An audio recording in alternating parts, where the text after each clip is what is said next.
Bonjour et bienvenue sur Chancela Tchala News. Bande Kubalandi Longo na mona mboka Joël Kadem Botenayo pe boye bolamon. Merci Ndeko pour l'invitation. Merci toujours Nandego zaka disponible pour na koyana na mituna ya baye balandara biso awa na chaîne oyo na yonde longo to beta masolo ya actualité ya mboka na biso République démocratique du Congo to kobanana na mukonzi ya mboka oyo aza ko séjourner jusqu'à là na est ya mboka na biso kota ndenge ayambaki Museveni ayambi su Kagame ba contrat eza signé to koluka koyeba ba contrat ngo au regard ya image oyo Congo azana yango ko na Rwanda. Est-ce que ba congolais ba koki ko bénéficier na yango et pourquoi contenu ya contrat wana eza rendu public te po batu nyonso baeba na kososola yango to kosola et puis naza ko yebisa bino nyonso ete Jean-Marc Kabunda a rejoindre mokonzi ya mboka aujourd'hui là na Goma si akiti déjà to kozwaye azali moko ya ba vraiment proche communicateur ya mwana mboka Kabunda to kosola ngo pe awa to kende na dejo ya Beseko ba uti ko kanga awa pona makambo ya détournement to yoki lisusu ete procureur général près la cour constitutionnelle a relancé nouveau dossier contre Matata Ponyo. Toroluka Ososola de Joël Kadé, interprétation et article 107. Est-ce que cette fois, Bat Lukwebo a mis devant fait accompli pour Nakoluka Koyeba, ce qui a protégé qui ou pas, Matata Ponyo, Tokozua Masolo, Ana Awa, et puis Tokoba na sujet belé, na indépendance des allobi to Bossani Angote, mon amboka Joël Kadé, to Banana Masolo et Amboka Nabiso. Mokonzi Amboka a plus de 2 semaines, yango na niveau ya Est et Amboka Nabiso, ba contrat a utaiko signé na Rwanda. Pourquoi contrat wana eza rendu public? Parce que bato ebele baza koloba ke président akabi ba minerai ya Congo et pas na Rwanda. Merci de Kochala pour la question, merci pour la attention. Bozaka nango et pas na ngai. Et loko liboso il faut to banda ni bandeli. Bitumbe bandagi na 1996. Et bandi ba Rwandais baye tant ba koti ba Ougandais ba Burundais ba koti mwana mboka Mzee Laurent Désiré Kabila ba ke kolokota ye pona kokomisa ye porte-parole a comme porte-parole na 98 ba Rwandais a bengani bango tant a bengani bango parce que balinga ba bomaye tant bango ba kei ba bandi ba groupe armé bitumbe si na 2003 ce que tikali ba groupe armé il y a CNDP, Salinette Rébellion et puis M23, ainsi de suite. Ce que les gens qui au na est Yamboka na biso. Chaque tribu est un groupe armé nango. En d'autres termes, chaque tribu est un milice nango. Mais on n'appelle pas milice, on appelle ça groupe armé parce qu'une milice c'est ce qui s'associe à l'armée pour un objectif politique.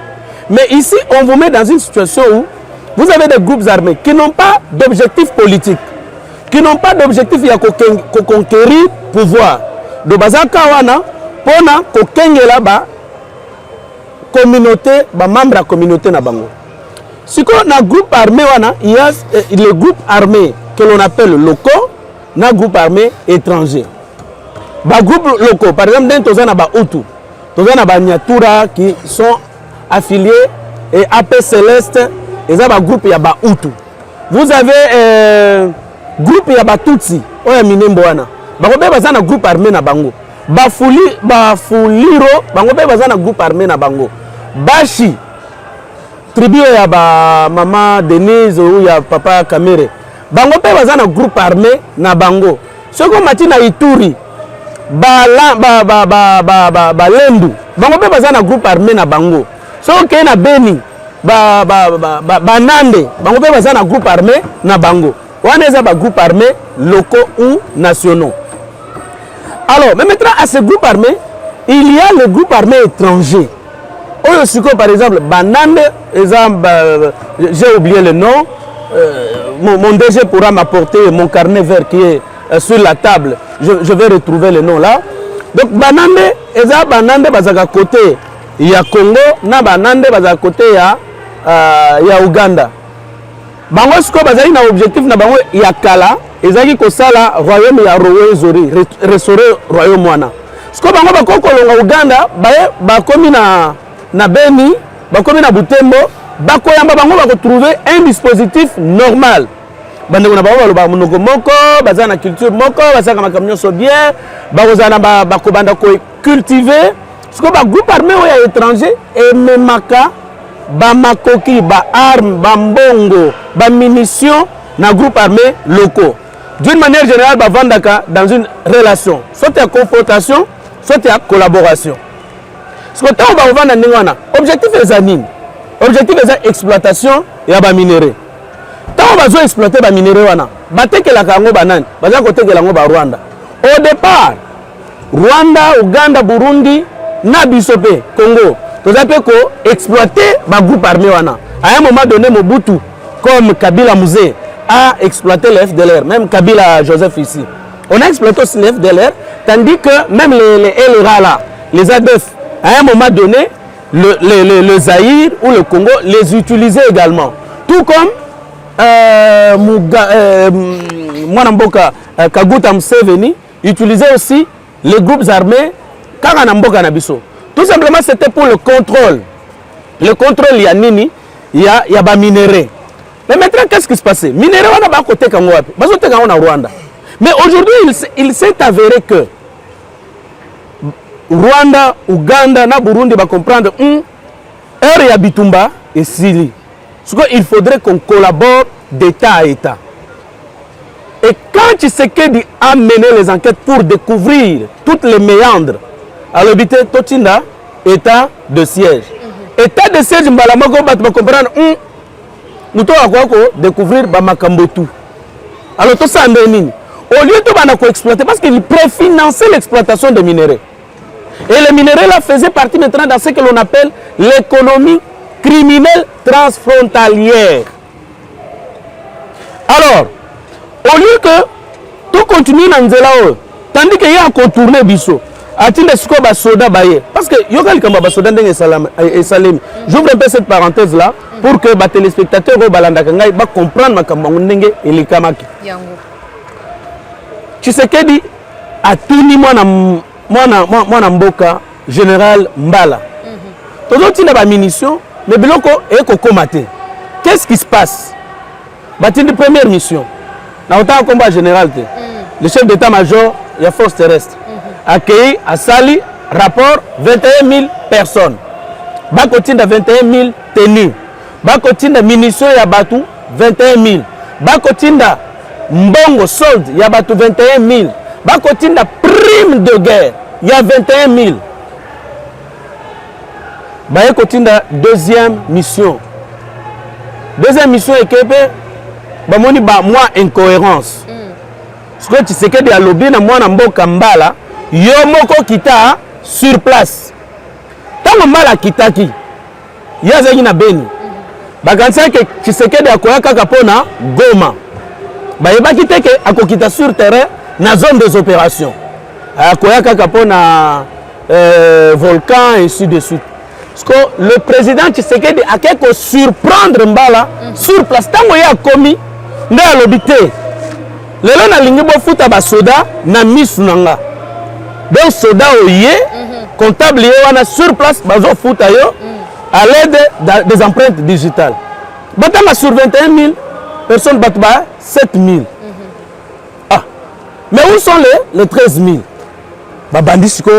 Pour l'explication générale, le non, ngai naza coordonnateur, batbat sur terrain, de passer la rapport, ainsi de suite. Le président a trouvé ça anormal. Il y a moi dénoncé qui m'a fait à l'Obakiwana. Alors, mais maintenant, supposons, parce que les enquêtes ont été menées pour la mine. C'est parce qu'on s'est rendu compte que force de feu Nabiso en termes militaires, donc Makasi ya moto Nabiso, ils sont faibles malgré les moyens déployés. Surtout pour la Beni. Alors, c'est comme ça le chef l'a surpris. Naba officier Misatouana, Bakangaki Bazaki ko détourné, Nambongo, na munition nani. Voilà pourquoi la guerre ne pouvait pas terminer. Alors, quand on va découvrir Ango, de la lobby, Bakanga Bango, Basami Sabango, et qu'on rétablisse l'ordre. Or, au Yobi na minute, ils ont généraux, officiers, Bako dépend Joseph Kabila. Bako dépend na armée étrangère. Na FARDC na bisoté na individu. Mais avec les brassages Salamaka, de 98 brassages de Salemi, 2003 brassage de Salemi, 2004 brassage de Salemi na CNDP, 2009 M23 ainsi de suite. Ba brassage nyo sona Salema. Donc les militaires dépendent na Batumusus. Donc c'est pour vous dire que tant que a commis de Balobino, on a étudié, au lieu de permettre que les groupes armés et nos frères de l'Est, dans la plupart des cas, opérateurs politiques, opérateurs économiques, tireurs de ficelles, qui vivent du sang de leurs propres frères. Parce que tant que les groupes, les mouvements citoyens, les partis politiques, les députés, les Kangana. Tant que crier au chef de l'État qui est rwandais. Mais les minéraux ba famille na bango nyonso ba opérateur économique wana ya Kivu ba vivaka wapi ba nyonso ba vivaka na Gisenyi ba nyonso bazaka na nini na bazaka na Burundi okomona bazana famille na Bukavu, famille na Burundi, famille na Rwanda, famille na Uganda. Et vous allez voir que le long de la frontière okomona ba raffinerie. Mais qui donne de l'or là? Dernièrement il y a eu un rapport 4000 tonnes d'or. Et kokwa ya wapi na Dubaï. Mais où tu wapi? Où tu Congo? L'Ouganda ne produit pas l'or, le Rwanda ne produit pas l'or. Donc, c'est ce qu'on raffine dans les frontières. Alors, au lieu qu'on laisse cette économie criminelle transfrontalière, mieux vaut permettre maintenant, structurer par des accords légaux, assis. Et cet accord-là, interdit au Rwanda, interdit au Burundi, interdit à l'Ouganda de prendre ou d'acheter les minéraux d'une origine illicite en République démocratique du Congo. Ce qu'on va faire, c'est qu'on finance, qu'on peut se minduki. Si on mesure, il y a un peu que non, on ne peut pas fraude au sombaté, mais on va financer fraude. Comment on va sous son mesure, il y a qu'on s'opposer même si c'est ce que j'ai dit maintenant. Comment il y a un niveau à l'individu, et il y a un niveau à l'État. Dès qu'avec l'État, au moni, parce que ceux qui les loyaux, militaires rwandais, non militaires congolais, bayokani, nous devons l'examiner aux alatés. Parce que c'était dans notre armée là. Où il y avait des brebis galeuses, on va côté de minéraux libanda. Vous comprenez? On va côté. Si vous armée ni balé, bayokani. On va les minéraux il y a qui mouille bilsou. Alors mais maintenant il faut structurer de telle sorte à ce que la collaboration, la coopération se passe au niveau des États, au lieu que la nanzela ya contrebande, au lieu que la nanzela ya fraude douanière. C'est pourquoi on a évité la double taxation. Parce que koki ko bimana minéré awe pa na biso ba futi oké na ngoli sona Rwanda ba futi parce que ça ko uta na nzela ya bien te. C'est ainsi que mon mboka Félix Antoine Tshisekedi a compris non. L'ancien partenaire avec qui to Talani en chaîne de faïence ne balobaka. Oazaki ennemi na biso au lieu to bandaka ko bunda parce que aussi longtemps que Rwanda e kozala mabelo e kozalaka na configuration ya lelo ndenge ezali. Donc Rwanda kozalaka voisin na biso, Uganda kozalaka voisin na biso, Burundi kozalaka voisin na biso. À moins que ma belle panzana. Mais mon amboka Joël Kade, il y a pas moyen ko kata que non minéraux za biso za bango te ba yakawa te ba somba te ba ke somba côté musu ezate. Mais non, on collabore maintenant. On collabore parce que bango ba déjà la sincérité na bango et loko nde yango wana mo ba maman, en relation internationale sincérité ezakate. OK. En relation internationale bolingo ezalakate. Bolingo yangana yo nde ozana fiancé no azana Allemagne wana ndenga lingaka wana bolingo ezalakate. Tu comprends? Ton fiancé est là, bino bolingo ezali, bolingani aveuglement. On comprendre hein? Donc intérêt ezate. Mais ici na minute ata oseki, na ko pese mbote. Apesima na mboka mbote. Donc, maintenant, État, ce sont les intérêts qui comptent. Ça veut dire, le Rwanda vient ici, c'est pour ses intérêts. Ceux qui Rwanda, Ouganda, Basalaki guerre contre la RDC, contre le Zaïre, c'était pour leurs propres intérêts. Mais maintenant, il faudrait que nous réfléchissions. Parce que le Rwanda, politiquement, est en avance en termes d'organisation politique. En termes d'intelligence politique, tous à niveau Mokona Rwanda. En termes d'intelligence politique, tous à niveau Mokona Mousseveni. Parce que Vandi, Mousseveni a un pouvoir depuis 1987. Tu sais qu'il y a 2 ans. 2 ans, il y a un biloko à Walelo. Bilan, 18 ans, ils allaient à Kinyonso. Tout le bel Makamba biloko ne qui tient à marché. Mais toute guerre entre Youmana. Oui, c'est pour vous dire ceci. C'est pour vous dire ceci, ma soeur, que ici, il y a un problème d'intelligence diplomatique. au niveau de l'intelligence diplomatique, entre États, il n'y a que les intérêts qui priment, qui comptent. Et à ce titre, Félix-Antoine Tshisekedi a développé cette intelligence pour priver aux opérateurs du Kivu, qui vivaient sur le dos du sang de leurs frères, de leurs sœurs, qu'ils faisaient tuer eux-mêmes, en détournant munitions, en détournant armes, en détournant... Parce que, supposez, imaginons un peu, hein, prenons un simple montant de 100 $ par militaire par mois, fois 21 000. Ce que l'Angola 13 000, c'est combien d'argent? L'Angola, c'est que prime de guerre. Ce que tu as, biloko kolia. Parce que tu as biloko, so ba somba loso, so ba somba madesu, so ba somba fufu. Ba ko sala fufu na ezala pona combien de personnes? 21 000 personnes. Ce que oye tikala ezako kende wapi? Donc tu comprendre les lois que ezako ende kombala wana Célestin azaya ko kangama. En principe, on va l'arrêter. Okay. En principe, il doit se justifier. En principe, il doit être jugé par devant la cour martiale. Mais en principe, en principe, et puis. Non, écoutez, tu sais qui des Azobate. J'aime lorsqu'il dit que j'aime quand les gens le prennent pour un naïf. Azobate. Il dit qu'à tout moment, ce sont des militaires aux ordres de qui certains éléments peuvent répondre. Et donc, Ayebi qui ne peut pas s'exposer. Et il y va d'une manière stratégique, d'une manière tactique, jusqu'à ce qu'on va arriver à maîtriser toutes les brebis galeuses. Ok. Tout ça, que dans la soit général John Numbi. Mais c'est par rapport à la puissance, à la force que lui donne l'État. Nous tous ça, force wana. Galon et ça les lots. Mais est-ce qu'il ne faut pas craindre que bah officialiser l'opération et ADF n'ait pas une relation commune normale, État par État? Maintenant, l'objectif il y a État de ces années. C'était ravir le monopole de violence dans maboko yaba groupes armés.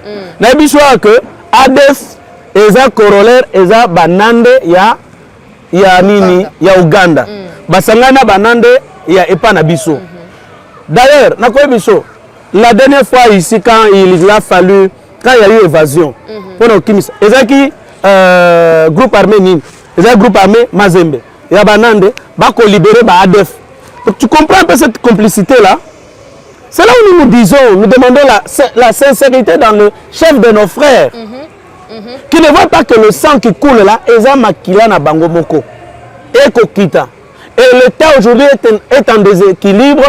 Bakwa mususu ya mboka batiki yango na pasi net ba Équateur pasi ezali net Kasai lelo bakomi ko yenana Tshisekedi tout simplement parce que nzaleleki pasi ezana ndenga ko sakanate. Pourquoi? Parce que on a concentré ba effort nyonso na Beni na Butembo mais batu bako sala bitumba kuna ezaka bango na bango bango mutu bako préfinancer guerre ba exploiter ba minerais ba oyo ba groupe armé wana bazu ba minerango bake kotekela ba oyo ba préfinancer bango bazu yango bake kotekela bato Rwanda bake kotekela bato Uganda na Uganda siko ba officialiser on blanchit ça bake koteka ngoneti minerais et outils na eloko moko ya malamu parce que le blanchiment se déroule le long des frontières parce que bino boko na biloko eza brut na niveau ya frontière ba raffinerie ezali ba bongisi yango bateki yango na ndenga normal. Et comme il est produit licite alors qu'il s'agit d'un commerce illicite. Et donc c'est pour vous dire que maintenant, on ravit le monopole de la violence. Dans les groupes armés, tant qu'on va rejoindre, dans les groupes armés, monopole de la violence, l'État devient le seul détenteur. Il y a monopole de la violence. Et par conséquent, d'État en État, on peut collaborer. S'il faut que l'on traite comme la société là où on a signé l'accord entre le Rwanda et le Rwanda, on traite. Il y a des routes qui seront tracées. Donc, banani bango bazana posa ya marché d'évacuation ya marchandises na bango. Parce que là na est, j'en viens. Na ba otu elewana Ituri consort, mai ba komela. Ezo ta Rwanda, ezo ta Burundi. Ba bière ba komela, ezo ta Rwanda, ezo ta Uganda. Parce que le Congo est zaté. Parce qu'ils étaient. Ok. Et mais maintenant, eux, ils ont besoin d'évacuer. Nous sommes un boucher. Nous sommes, comment on dit? Nous sommes un marché d'évacuation à Biloko Nabango. Aujourd'hui, ils cherchent à se développer en venant vendre chez nous que d'entretenir une guerre. Voilà pourquoi le chef de l'État... Joël Kadé n'a mis Sozo, on a la bande de Koubaïbaza, on a biso qui est président de la République décision à Zui, et ça n'est pas la malam, on a biso. Et ça pour la bolam ya Mboka, et ça pour la bolam ya Bana Congo, et puis pour la cause du Sakimia dans la région. Tu vendu 20 ans, Bakabila va entretenir guerre parce qu'ils ont gagné, ils ont tiré quelque chose. Il y avait un profit derrière. Mais maintenant, tu vends la Kimia. Tu as bana ndeko moko, bana papa moko, tu as bana Afrique. Ah, lelo, président de la République a profité de la position comme président. Il y a Afrique, Mobimba. Ayebisi bandekone, tu vends la Kimia. Au lieu de vendre ko bunda, ko bomana, to bomani pe mingi. 25 ans yangoyo. D'ailleurs, ceux qui te bâtissent, ils sont bandés depuis 1994. Donc, les lots, tu as compté 28 ans yangoyo. Tu as ko bunda. Tu as koufi belé. Autant, Toyokani, d'État en État, coopération bilatérale, tu développer Mboka na biso, tu tchakime na Mboka na biso, bah ouais, bah ça profiter ciment. Il y a exploitation illicite, il y a minerai, batika baluka musala mususu. Ba politicien to na bangwawa, ba opérateur économique to na bangwawa. Bah bah ça ko vivre ciment ya makila, ya bande ko na bangwa bah ça ko bomisa kuna, mikolo nyonso, batika kimezonga. Ce qui kimia ezongi, conséquence c'est quoi? Ba investisseur bakoya ko investir, batu bakozo ba misala, développement ekoya na mboka. C'est à cette seule condition et moi Mboka Félix Antoine Tshisekedi Tshilombo l'a compris de cette manière et voilà qu'il a engagé la région dans la paix et pour la paix. Toza toujours na STND pour Joël Kadé, toza peso merci na ba éclaircissement apportera na ba sujet oyo batu baza ko loba mingi baza ko sosola. C'est tant que yara pa na oza vraiment lokola source pour batu nyonso ba yeba na ko sosola. Dimanche na tongo explosion ya bombe na moko ya église catholique na niveau ya Beni na poko lisusu mususu ye moko momemi bombe ami kufeli na yango et puis lobi toyoki ba information ko uta epai na porte-parole ya opération Sokola 1 ko yebisa biso ke Abdallah soki ngunzi wana azali d'origine ougandaise ye muto yebaki na ko exploser ko faire exploser deuxième bombe mona mboka ekokende ndenge nini est-ce que ezali sabotage ya état de siège to ezali ba Ougandais balingi ba yebisa biso ke ata toza kobongisa bango na moi mais na butu baza ko continuer ba opération na bango. Té, opération ko continuer, c'est du terrorisme. Le terrorisme c'est juste pour créer la terreur. Ils vivaient de ça. Parce que obi na ba ADF wana bakena ko recruter na Ouganda, na Tanzanie, na nini Érythrée. Matubaza wana ebele o bakena ko recruter. Et puis très souvent baza ko zo bango que tokei pour la mission il y a installer ba mosquée na Congo. Baye bakena bango basali ba entraînement. Mais maintenant moyen bazonge pa na bango ezate. État de siège yangwana. Tshisekedi ayokani na Museveni. Ayokani na Kagame. C'est comme ok wapi. Donc l'unique moyen maintenant c'est le suicide. Donc na kufanga moko te. Donc ba comme na niveau moko ya suicide. Suicide nde omoni ba changer ba stratégie ani boma. Parce que ça n'est pas mususu okende te. Avant de l'eau mususu ko ça na vie te. Ba vivre pendant 20 ans, il y a économie criminelle transfrontalière. À ça le sumsani. Les années pas politiciens na biso at. Ceux là le pouvoir. 2-3 mois au monde vote aussi. Mais yo on vit dans ça non avec journaliste. Et mata, et kita. Nalia te na kangi na motema lobby na yebike lelo na melimai lobby na kolia nanga. Ezaka net ndenge oliengu bana yo moko wa. Opimeli ngai.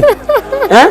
Olobite pour na émission peut-être que musika to lia na mo muke. To sala émission na biso. Muke to kaboli to zeli lobby. Mais bango bazana espoir musute. Alors mutu azana désespoir. Azana syndrome il y a désespoir. Tout ce qui lui arrive ami boma, ami salanini, ça ne le regarde plus. Ndeko Joël Kadé to limite au comprendre le député provincial à Samba ou Samba quelque chose.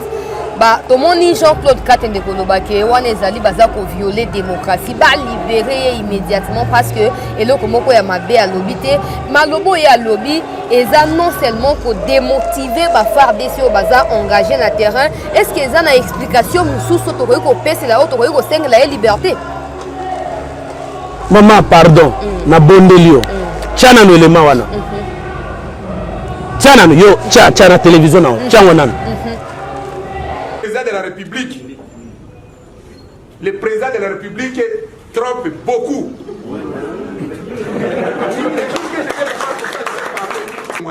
Le chef de l'État se permet d'aller à Tchad là-bas pour aller enterrer Idriss Déby, alors qu'ici à Litour, on a égorgé plus de 15 personnes ici.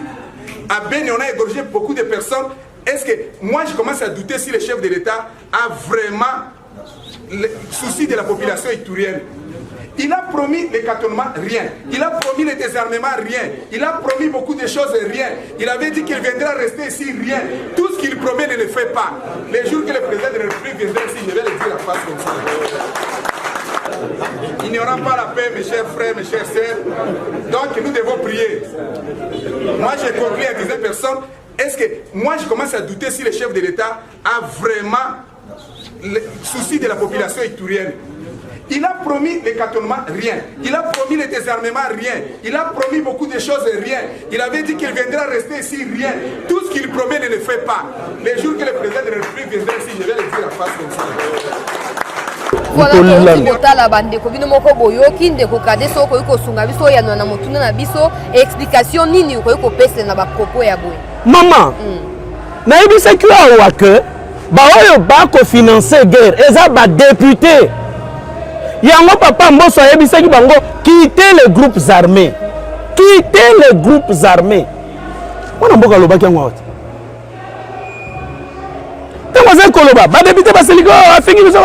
Ainsi de suite.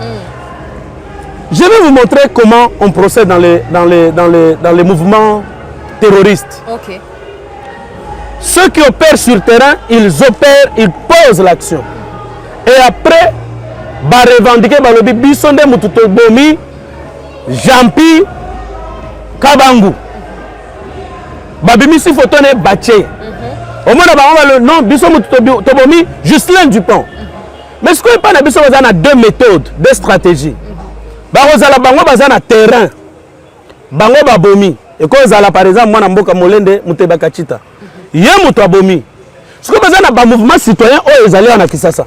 Au même moment ba otuko boma. Batindeli ba relais na bango bazali na Kisasa. Batindeli ba relais na bango bazaba député provinciaux, bazaba député nationaux. Mais au comment na bango ne ba ko banda ko panza ba image na ba réseaux sociaux. Donc bango va poser acte na est.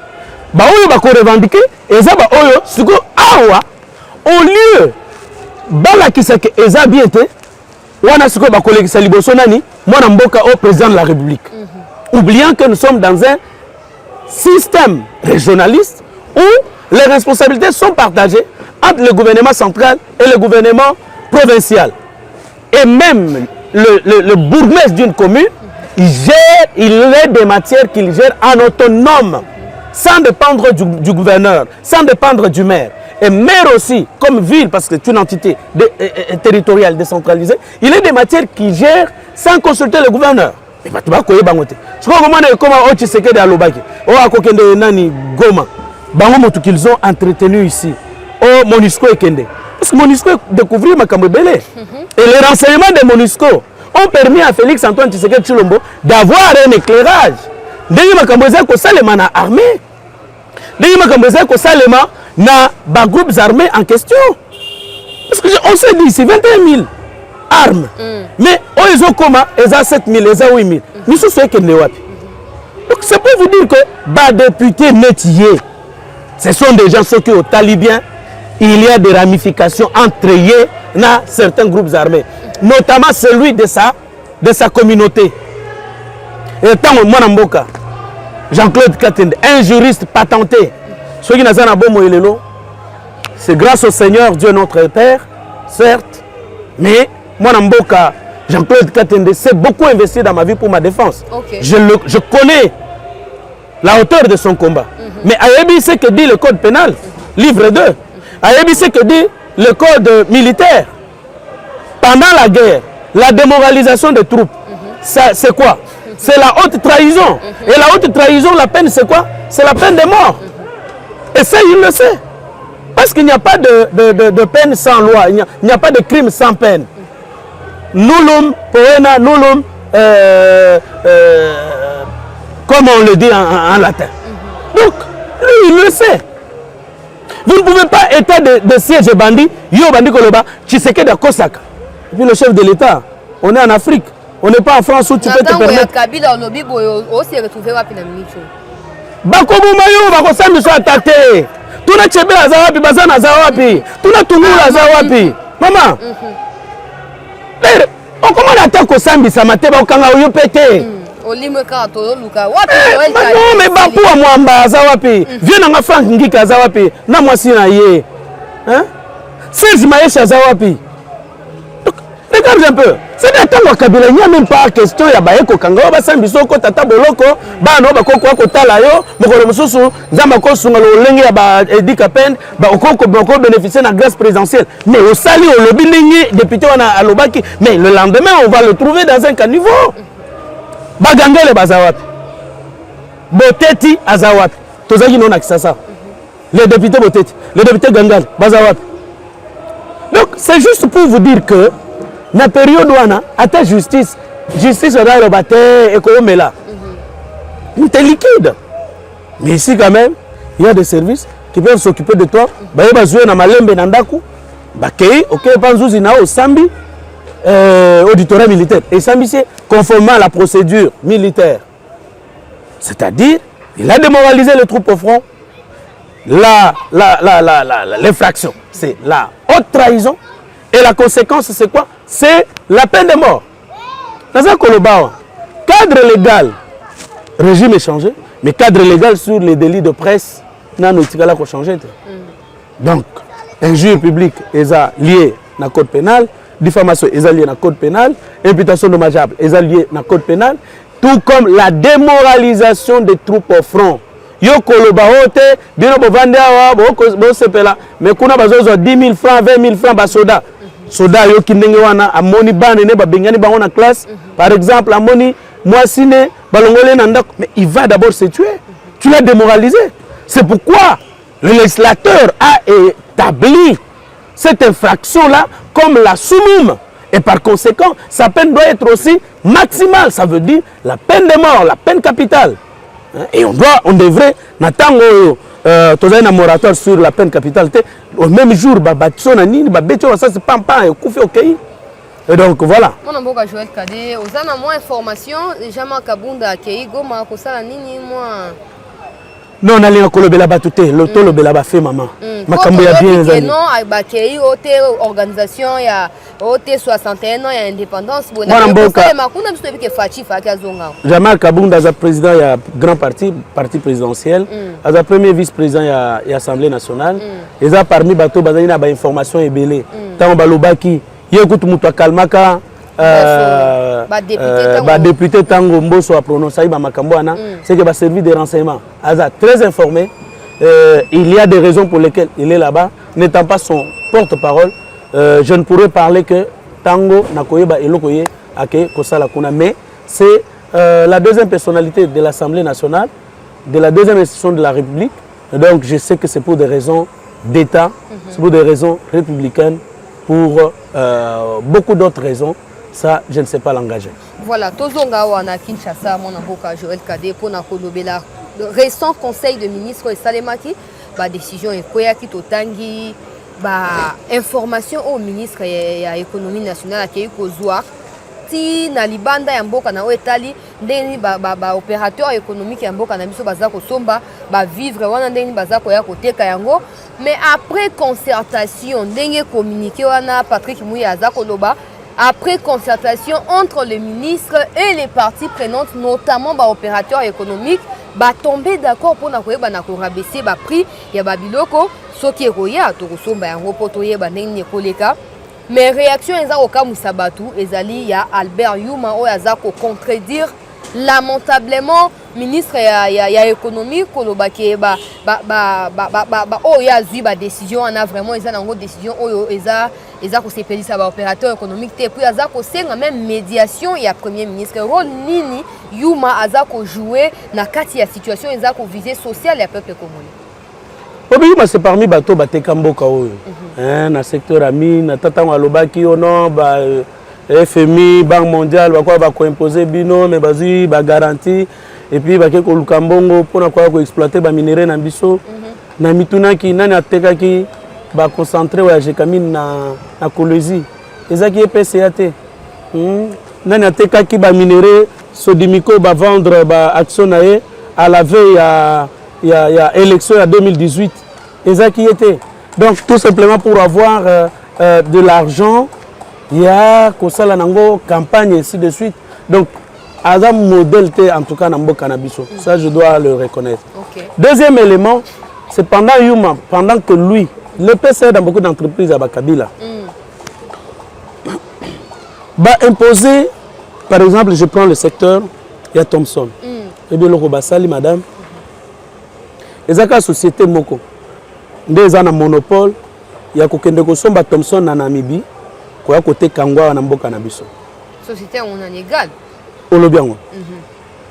Ezaka société Mokoana et signé contrat na DGDA pour na koteka ba Thomson a na Kisasa mais importation ba ko futa combien na bateau $1 symbolique. Je dis bien $1 quel que soit ton ya bateau quel que soit ton ya navire. En même temps bazu ba bateau dont certains appartiendraient même à l'État congolais. Bako ça la pêche dans les eaux congolaises, donc maïs congolaise, eza maïs na biso et qui na eza na ba fleuve, eza na océan, ti esike suki, ti na mer na haute mer eza maïs batunyos. On pouvait faire la pêche là-bas. Tango ko utakuna azo futa na bateau moko $1 symbolique. Les accords existent, ils sont à la DGDA. Tant que bandi koteka au même prix que les autres. Deba msusu baganga en 2018 pour na koloba, il y a concurrence déloyale. Et puis le monopole est interdit na économie na biso.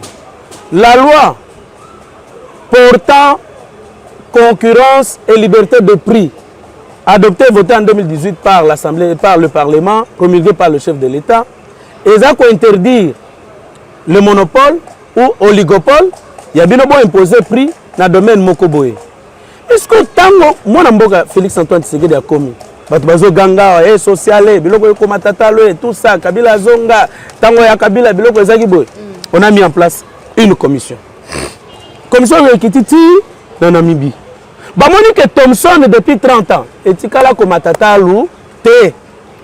Alors l'olenge kani na égal na ba kin marché na ba société mususu ba Thomson et ko matatalo alors que pas wabi ba somba kango et tikala ko matatalo te ba calculer ce prix d'achat ba calculer valeur CIF ba calculer prix de transport ba monia que ba ko exagérer na marge ya bénéfice donc ba ko tia 100% à bénéfice nde ba yokan nde ba bengi ba opérateur économique ba banisaki bango ba délégué ya FEC bazalaki wana l'état lobby kutu tolongola ki TVA tolongola ki boy en principe il fallait qu'il s'apprenne na bino pour que la population puisse se retrouver baso bata Thomson baso bata quiz bana balia na ndako mais bino bo matisikaka tolongoli sous ba taxe mususu comme ça bino boki ça va prix.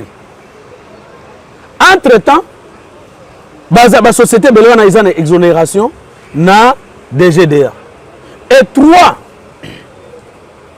opérateurs économiques basali ndengeni basali ce qu'on appelle rétention des stocks, c'est-à-dire bayena ba biloko na bango nyoso wana batie na ba dépôt et créer moi rareté na marché tango créer rareté et sali nini spéculation ce que biloko e bandiko ko matatalo parce que biloko ko matatalo bazui ba communicateur na bango dans la plupart des cas ba mama wa ro bazui ce ko okomona si tu veux tala ba télé ba plateau nyoso avant émission banda bazana papier wana ba komi prix ya tomate tango ya Kabila ba komi prix ya tomate lelo ba komi prix ya kilo ya Thomson tango ya Kabila ba komi prix ya tomate lelo mais regardez pour motema mabe yo mutu bloqué osali rétention ya stock yo mutu ko matisa talo yo mutu ko crier que non Tshisekedi mutu amatisi talo tala un peu motema mabe tout ça pour préparer campagne il y a 2023.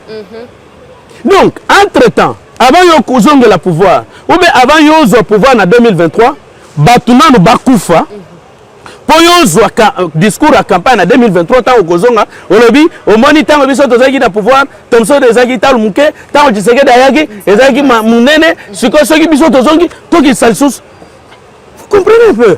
Ça, attends, ça, t'en as qu'au loup là-bas, Congolais, na motama. Et c'est ce qui s'est passé. C'est ainsi qu'on a étudié tout ça. Et je vous dis, dans cette enquête, j'ai eu les éléments d'investigation, j'ai mené mon enquête, et j'ai des éléments d'investigation. Il y a Kolongwa, Namibie, Thomson, et Tikala Komata, Talou, T. Awa Bazana monopole. Ne, Okomona Batouana, Susina Bango Ezalaki, Batalo Bandaka Komata, pour Batouna Ratiseke du social. Et Oyoka Kike, Naba Média Nyoso. Ce qui Bango Bakei, ba émission, Omoni Babani Makambongo. Et c'est ça qui a même fait que, Baeko Bissali Kamboya, il y a Jeep. Parce que tu as découvert Makambo soit après les enquêtes, Babisi le Kambo Jeep. Le Kambo Jeep, Babisi en point ni. Tu as une opinion facilement manipulable. Congolais, en termes d'opinion, facilement manipulable. Dès que tu as un sexe tap mingi, quand tu as un sala, tu as na URSS kuna ex URSS pour nous décoyer comment manipuler quoi aux communicateurs de la majorité présidentielle comment le faire sur les réseaux sociaux makambo ya mabe comment est-ce que détourner attention à bato soki ezana eloko songolo il faut que tindeka baona eloko pakala c'est comme ça ils ont appris et ils ont fait comment tango toko lobela makambo ya carte visa moni bato liso 18 personnes na Robank 52 personnes na Tembe. Donc, $50 000 par mois. Non,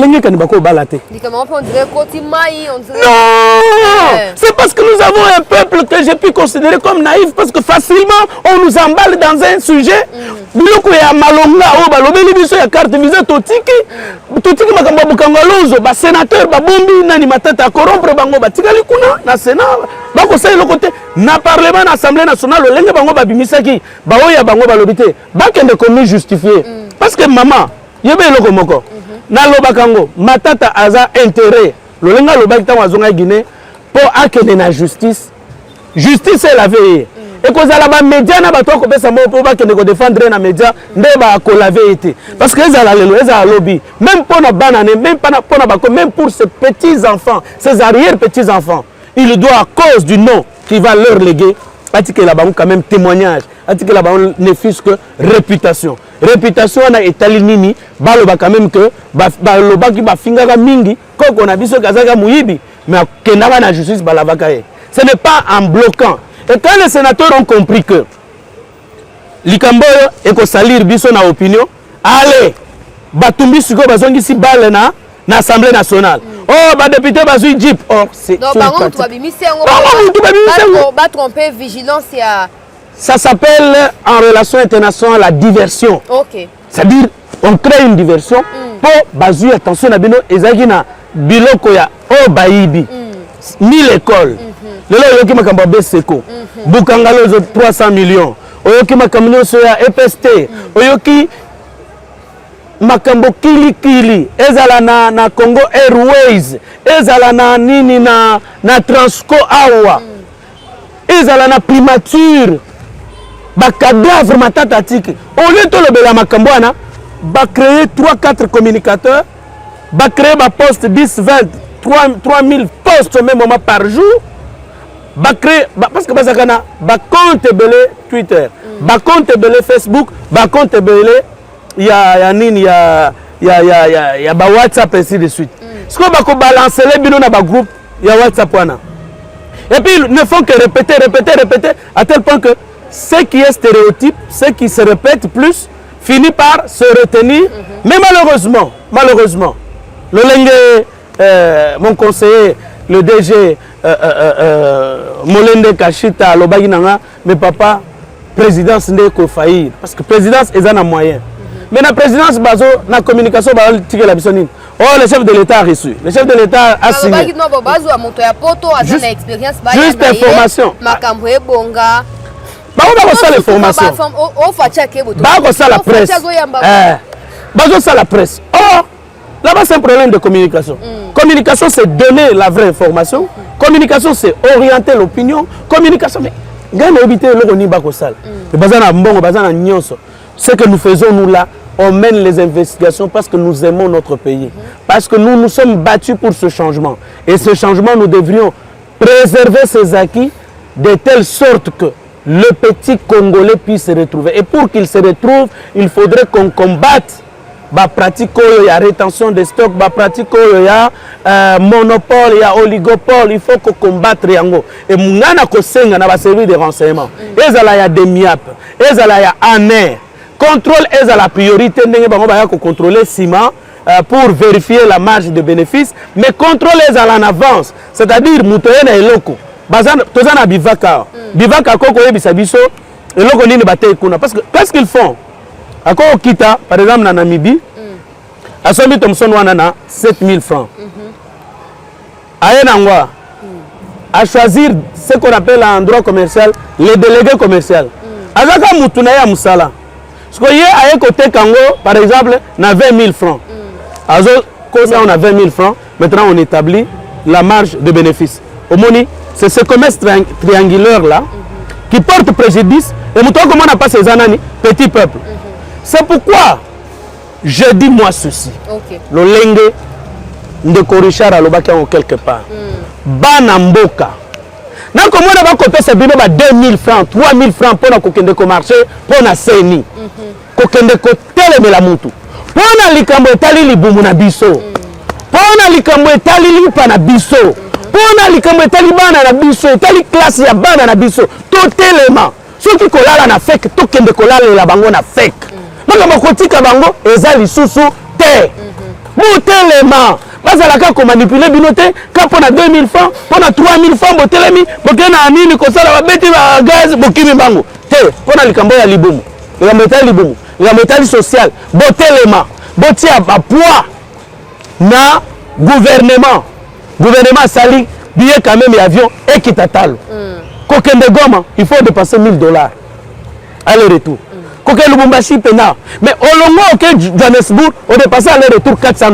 Mais pour nous, Lubumbashi, $800. Pour l'année. Donc, l'avion est en Afrique du Sud, doit aller à Yango Mususu.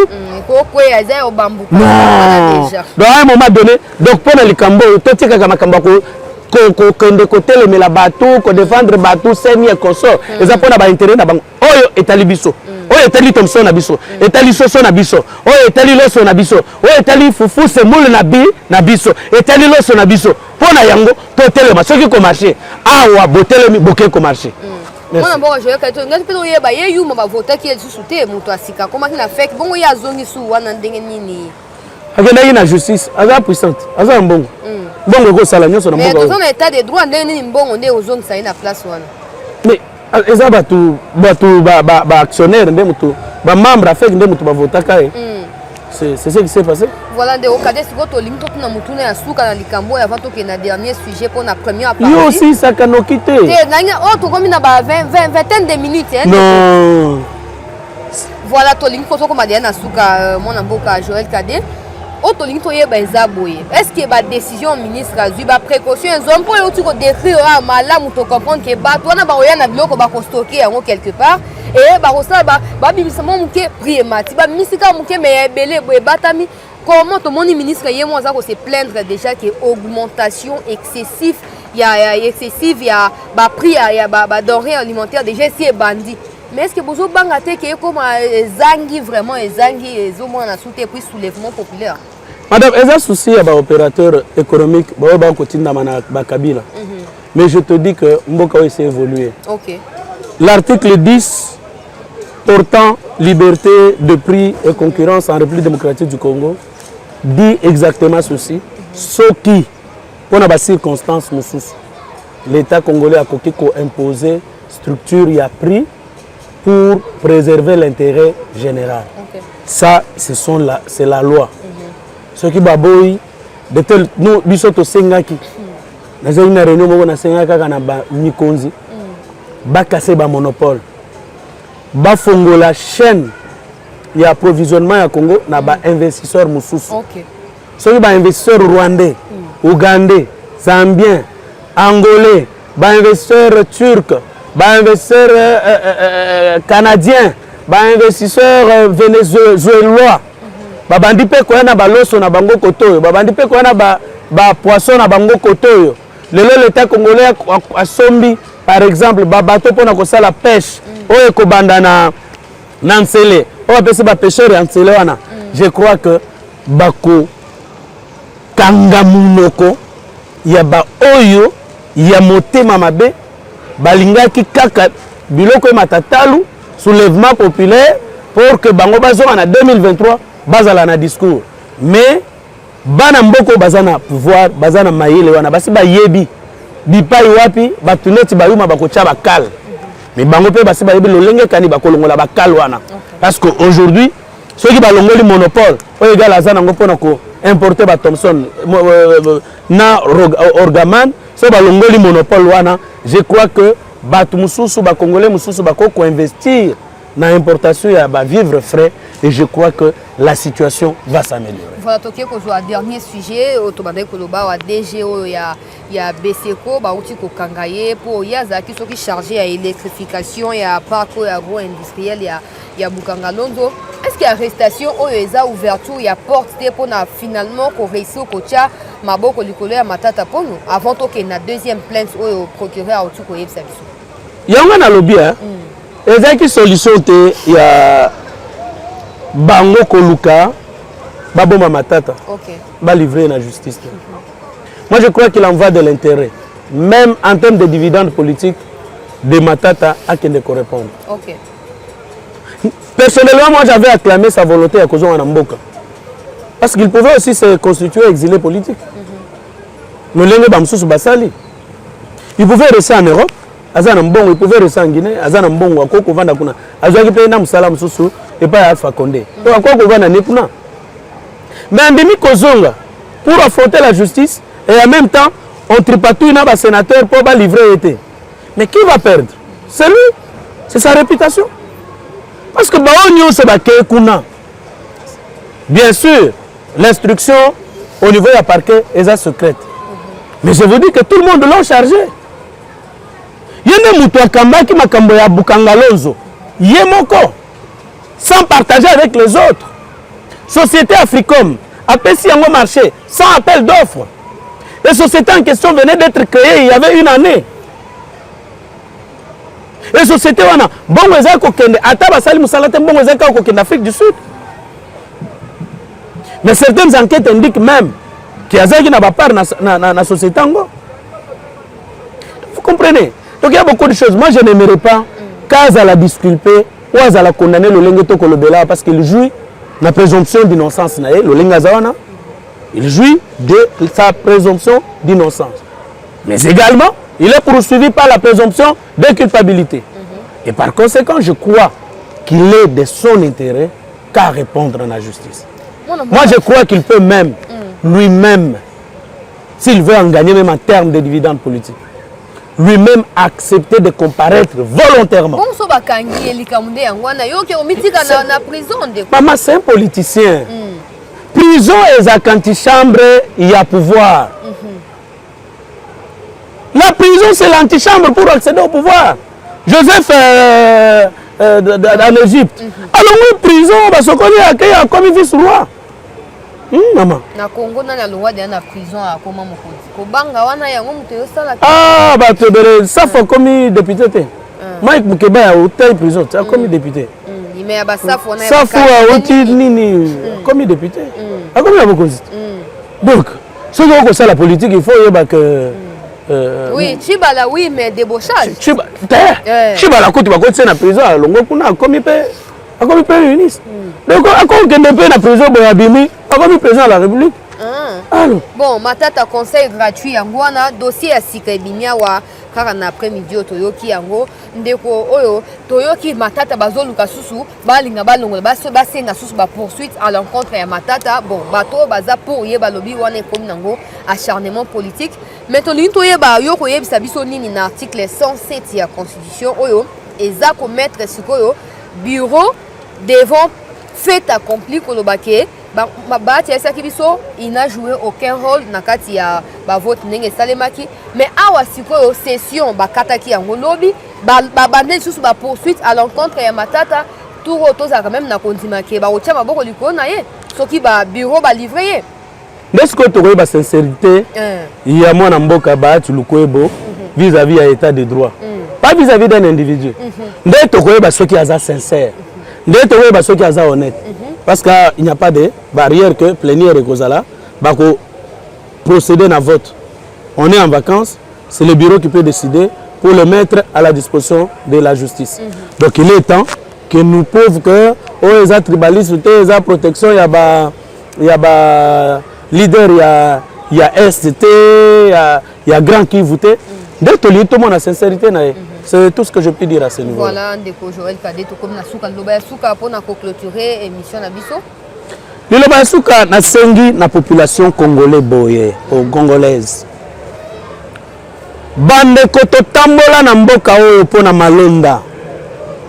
To tambola pona kombo ya batu, pona Kabila, pona Tshisekedi, pona Fayulu. Okola monaki ndeko nango ya lokuta mingi oyo. Prince Pengena 20 personnes na palais du peuple. Quand on va bâtir gaz, aïe. Nazaki na Jean-Pierre Bango. Oh, bon le bagani bino bakito. Faut ya Zaza. C'est comment ça se dit? La mwisi ya Zaza de bobino bakino bolobaka. Mbangu moko ya kosakana te.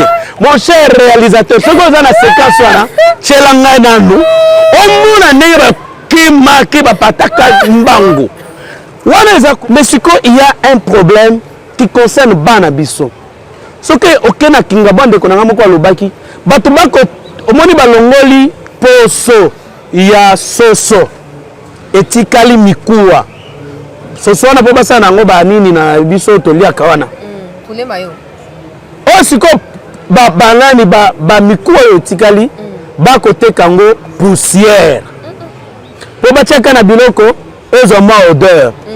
Ba communicant ya Moïse Katumbi bazwaki yango pona kolakisa niveau ya pasi tokomeli.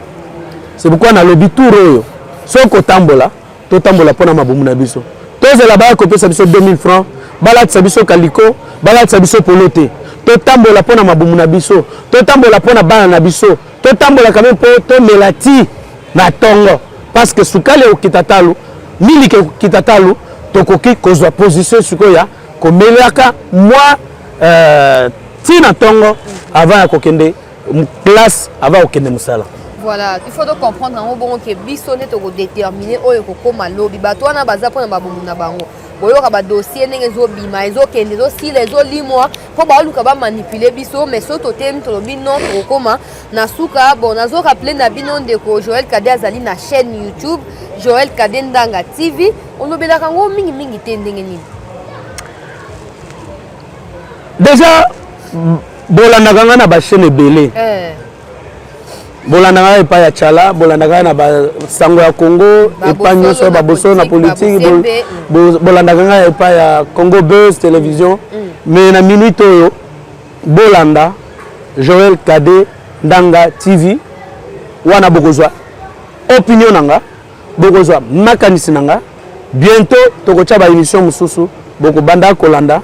Ba émission ya Tchala tokocha pe pa na biso pour bolanango bolananga pour avoir la lumière sur l'information en République démocratique du Congo. Joël Kadé Ndanga, c'est l'objectivité, l'impartialité et la scientificité dans les analyses. Voilà, merci beaucoup. Moi, Mboka Joël Kadé, éditeur, il y a journal Impact News et puis mon PDG, il y a groupe, tout bien en groupe parce que chaîne YouTube peut bakisami wana donc bobeta Joël Kadé Ndanga TV na YouTube nenka boza ko s'abonner au quotidien na chaîne oyo bo continuer ko sala yango côté ndeko Joël Kadé pour kuna ne bozo ba information na source na ba révélation ya ba makambo susu oyo tozara na kati ya confusion. Merci na bino ba nyonso bozo ki penza libaku ya kolanda session oyo ya information de merci na ndeko Bertin oyo azalaki sima ya caméra pour na ko réaliser yango. Merci na équipe technique mobimba ya Impact News oyo ba yebaki na ko assister biso ngana bino to kutani lobby na bangonga oyo na CT News matondi mingi.